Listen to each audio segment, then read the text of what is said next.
It's Saturday. That means it's time for a quickie. And in today's video, we're going to be talking about a meme posted by Bob, Organized Chaos, that kind of has people on Twitter upset. There's a lot of people that are really mad that this joke is being made. And it's really strange to me, the amount of defense, or the amount of people that run to the defense of these content creators, the front lines for them. It's very strange to me. Anyway, we're going to look at one particular response, but the meme here is one, we've seen this before a million times. You know, you have this Spirit Halloween costume pack with like somebody's picture on it and then something silly or stupid next to them that pokes fun at stuff. And I think there's this weird situation where people tell more liberal, leftist, progressive people that they need to get a sense of humor. And when we do get a sense of humor, they're always like, oh no, but not like that. So they want to police our humor. They claim that we want to do that to them. They do it to us as well.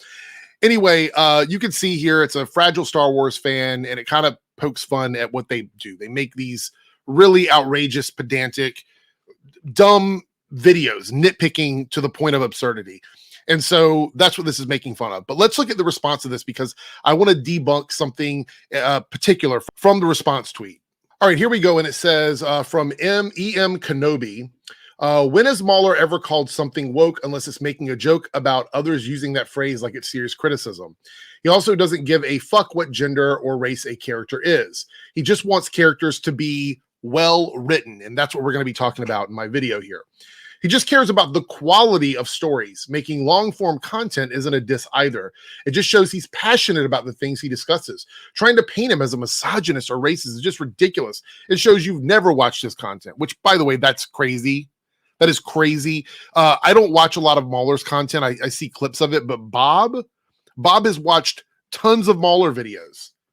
So it's just strange. It's just weird. That's a weird, like, accusation to make, especially when you're saying that this person, Bob, is making accusations that can't possibly be true because he doesn't watch Mauler's content, but then you're making accusations about Bob without watching his content. But I digress. Let's talk about well-written. I got 2 points here, and I'm not going to keep you long. Number one, people that say well-written, like this person, typically when they watch these channels, have learned that from the channels they're watching. They have been indoctrinated to say that because they've heard Mauler say it, they've heard Star Wars Theory say it, they've heard Nerdrotic say it, they've heard Critical Drinker say it, Quality of Stories, they've heard them say it, but they have no concept of what writing a movie looks like.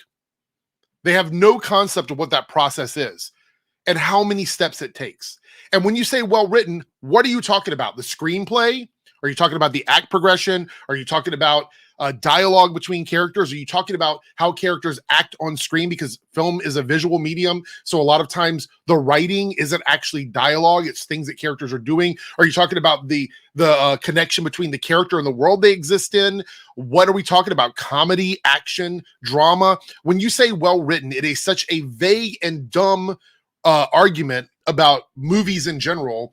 It doesn't even make any sense. Like, people that write movies, people that write TV shows, when they see people say that, it's literally you can't take anything away from that because it isn't an actual criticism.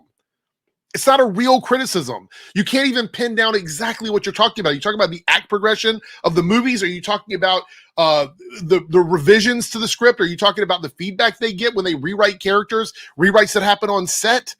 First draft, second draft, third draft. What are you talking about? They don't know. And a lot of the people who are trying to be copies of these channels like Mauler, Star Wars Theory, etc., they don't know either. But they think because they've listened to these people for so long, they believe that they are just as smart as the people that they're watching. And the people they're watching aren't necessarily smart either. It really depends on what channel you're going to. Some of them may have information on how to make movies. Some of them don't. But it doesn't matter. People shouldn't be running around running defense for channels using phrases and terminology that they don't even fundamentally understand. But outside of that, the next point is when people talk about how well written a character is or writing about characters in movies, a lot of times, even if you're speaking the same language, they don't understand what they're saying and they need translations. And what I mean by that is if you have gay people or trans people or people from another part of the world that you're not familiar with doing things in a movie, those things may not come across as well written for you, the viewer, if you don't fundamentally understand the communities that are doing the talking, that are saying the things, that are acting things out. Say, for example, I was watching a movie about people in Japan speaking Japanese. So I'd be watching it and I would try to critique that movie based on not being fluent in Japanese, meaning that I would not understand what is happening on screen. That is what happens with a lot of people when they're criticizing queer characters or trans characters, characters of color, characters from different communities, because they don't understand what they're watching.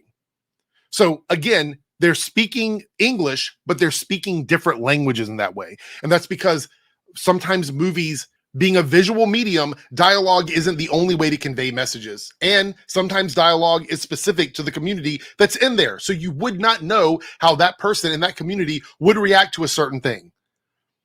And instead of opening your mind and going, maybe there is something here that I can walk away with, you have decided that anytime a community gives you information or provides information for you in a film or a TV show, they are preaching to you. So you immediately turn that off. So what has happened is people like EM Kenobi here and so many other people that watch these channels have been taught by these channels to reject any and everything that is different than them.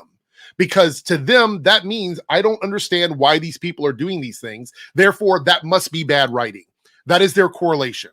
If what they're doing doesn't make sense to you as a viewer, instead of going, I just don't get it, you immediately think that there's some fault here with the writing or the quality of the story that's being told. And that is a fallacy that has been created by these channels. So next time you're watching a movie or a TV show that comes from a different community, try respecting that community a little bit, giving them a little bit of leeway so that maybe they can show you a little something about their community before immediately going, I don't understand why they did that thing, so the writing must be bad. That is probably the biggest problem that has happened and came out of this entire portion of YouTube, is that you have a bunch of fans that watch these guys that have now been taught by them to just reject any and everything they don't understand and call it bad writing. That is awful.